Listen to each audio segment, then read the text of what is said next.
Search करें अवामी news. मुल्क भर की ताज़ा तरीन खबरों से बाखबर रहने के लिए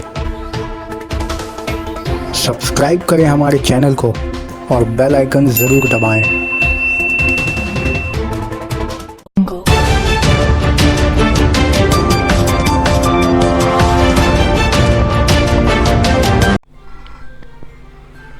मुसाफिरों से भरी बस पलटी, 3 अपराध जख्मी हुए। मालदा से बाउन गोला जा रही एक प्राइवेट बस के ड्राइवर ने अपना तवाज़ुन खोते गाड़ी को पलटने से रोक नहीं सका।